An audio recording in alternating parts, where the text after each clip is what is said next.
Для каждого в игре скины вызывают разные эмоции. Для кого-то это бесполезный пиксель, который ничегошеньки не стоит, а для кого-то это способ творческой реализации. Или же на худой конец возможность повыпендриваться перед друзьями. Одно мы знаем наверняка, они имеют свою цену. Кто-то больше, а кто-то меньше. Однако с релизом ограниченного бета-теста новенькой CS2 скины в игре заиграли новыми красками, отчего у многих позиций выросли цены. И это определенно начало новой эпохи скинов и возможностей, которые предоставляет движок Source 2. Поэтому в данном ролике я хочу показать вам новый вид скинов, которого раньше не было. И он легко реализуем и не требует каких-либо костылей. Как это работает и какие шансы, что разработчики его добавят в игру. Но перед этим посмотрим на спонсора.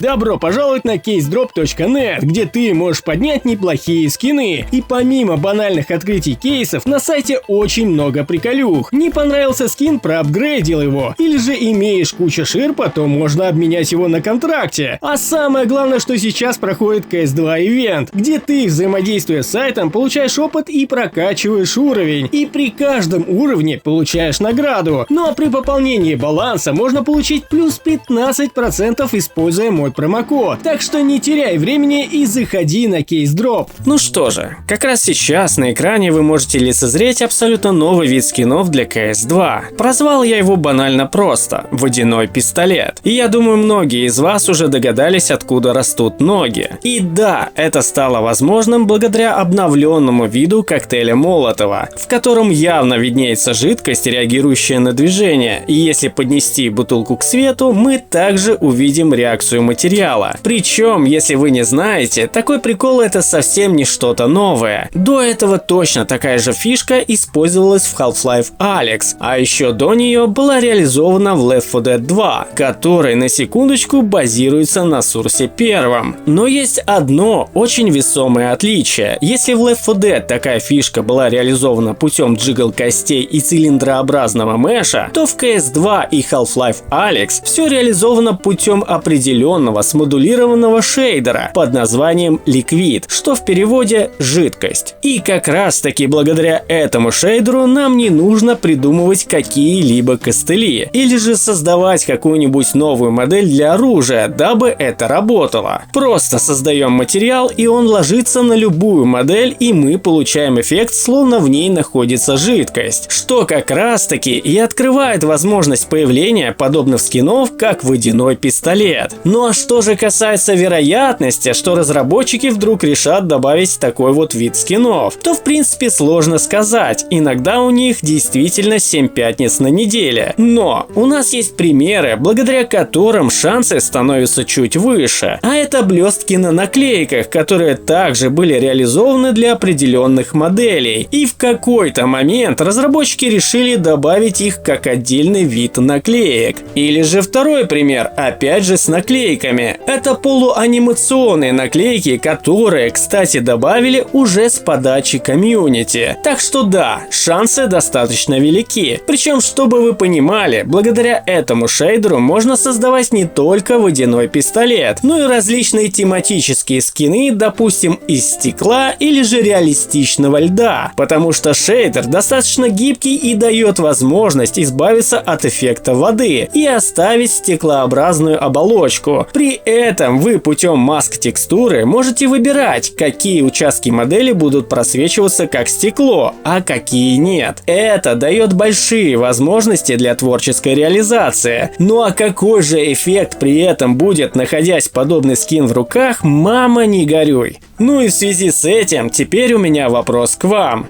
Хотели ли вы, чтобы данный вид скинов появился когда-нибудь в новенькой CS2? Насколько, по вашему мнению, они были бы дорогими? Ну и разумеется, зашла ли вам моя идея? На этом, к сожалению, у меня все. Всем огромнейшее спасибо за просмотр. Всем пока и удачи!